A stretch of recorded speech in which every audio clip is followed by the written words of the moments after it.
This is one of the fastest electric surfboards in the world, and I met up with the company in Stockholm to test it out.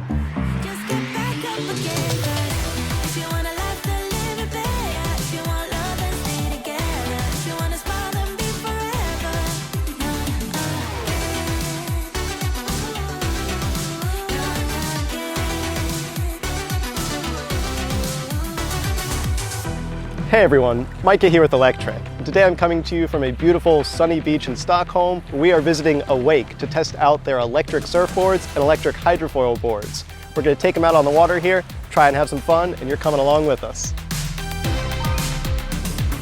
Awake's electric surfboards aren't some weak little toys. These things are intensely powerful and highly engineered electric watercraft. That doesn't mean they aren't beginner-friendly though, as Awake's professional rider Flo showed my wife and I. Flo is an expert at this thing, and so we were definitely in good hands. Now, since I'm fairly new at this and she's an absolute beginner, he started us out on the Ravik 3, which is the widest and most stable of the company's trilogy of boards. He showed us the basic ropes, like how you put the magnetic kill switch on, lay down on the board, give it some throttle with the wireless remote, then hop up on the thing and do your best to look cool. He also gave us a rundown of how the app works to make adjustments to the boards, and then started us out in eco mode, which is probably a good idea since in sport mode these things can go up to 37 miles an hour or 56 kilometers per hour. Then it was time to get wet, and by the way, I don't know if you guys know where Sweden is, but apparently it's pretty darn far up there, and that means the frigid water is basically Arctic all year round. I know it looks sunny, but the water was freezing. I did my best to pretend like it wasn't cold, but there's only so much you can fake it. I'm used to the warm water of Tel Aviv in Florida, and this ain't that.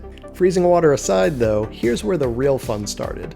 We began by just laying on our stomachs, and then on the knees, zipping around in a kneeling position to get a feel for how the board accelerates and what it's like to throw your weight around to steer. I'm not a surfer, and so I took a few minutes like this to basically get a sense of how the hell this thing works. Even just riding like this on your knees is already an awesome experience, and I swear I have never felt as glorious as in this moment.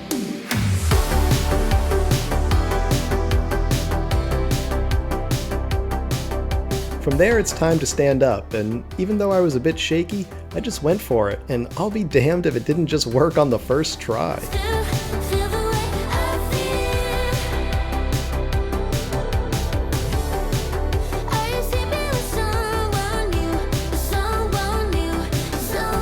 I wasn't anywhere near as good as Flo, who is so comfortable he can practically surf these things with his eyes closed while filming me, but I was holding my own for a beginner. Now I was still a bit shaky, which they said is to be expected, and for some reason I kept doing this fencing move, which I didn't realize until I saw the footage, but I guess it made me feel more balanced, I don't know. But the more I surfed around, the easier it got to really control the thing.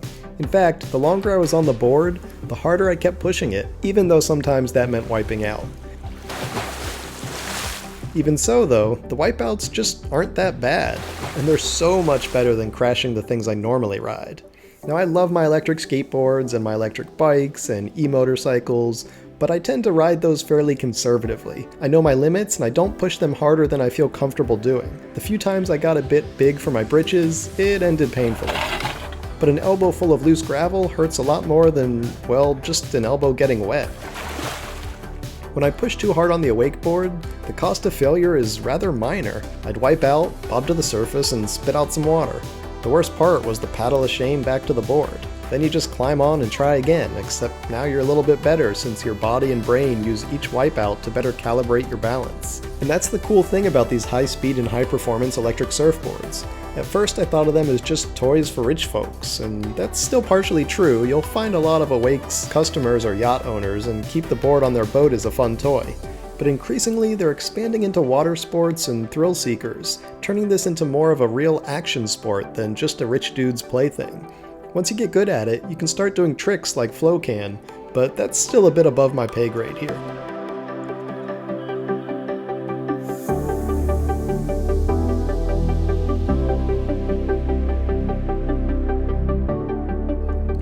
Okay, enough Flo, back to me. Now all this time I was on the conventional electric surfboards, the Ravik 3 and the sportier Ravik S, but Awake also recently launched a hydrofoil board known as the Vinga. It's pretty awesome since it lifts out of the water, as Flo expertly demonstrated. That means it's ultra efficient too.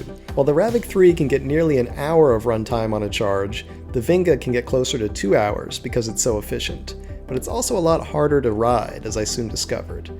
Also at this point I had developed uncontrolled shakes as my core temperature kept dropping from being in the frigid water and then flying around at 20-something miles an hour with the added wind chill, so they kindly put me in a wetsuit so I could keep going. Now the thing about the Vinga is that it's trickier because you have to control the height with very fine-tuned changes in your weight distribution on the front and back of the board.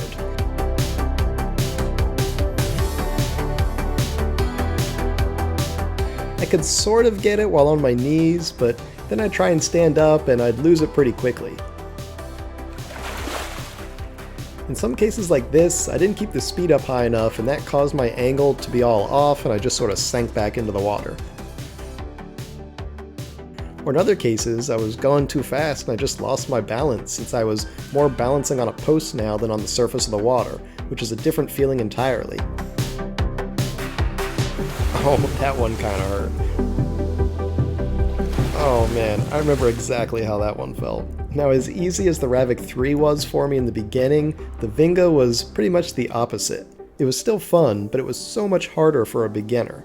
Part of that was because they had the smaller fin on the bottom, which made it sportier, but also meant you had to go faster to get lift, and faster is harder to control. I spent around a half hour repeatedly trying and then crashing. Sometimes I would feel like it was almost there, like it was almost clicking in my brain, and then... yeah, that one took me a second or two to recover from and get my bearings again. That was one of the more violent crashes I had, but even then it only cost me another double shot of water and a paddle of shame. By this point, I was pretty thirsty anyways from all the exertion. Ultimately, I've got to say that these things are pretty incredible, though the Awake Ravic 3 is definitely the board you'll want to start on, and the Vinga's a fun challenge, but will definitely be tougher. If you've had experience on skateboards before, or certainly if you're a surfer, you'll take to this stuff more easily. My wife had never done anything like this before, and she had trouble hopping up, but she still had fun just riding around like it was an electric boogie board. However you use it, the powerful jet and high-capacity batteries will give you a blast. But that's gonna be a crazy expensive blast. I'm talking around 12 to 13,000 euros or dollars, and the price goes up from there if you want bigger batteries. So these are not cheap. If you're watching this video instead of doing whatever you're supposed to be doing at work, well, then you probably can't afford it. If you're watching this on your yacht though, then why don't you have one yet? They're awesome boards with some great design.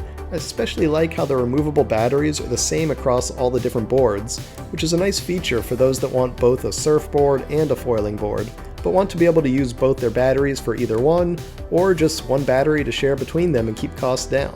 But like we said, if you can afford these things, costs probably aren't your biggest concern. So if you have the cash, I definitely recommend getting this experience. You will not forget it.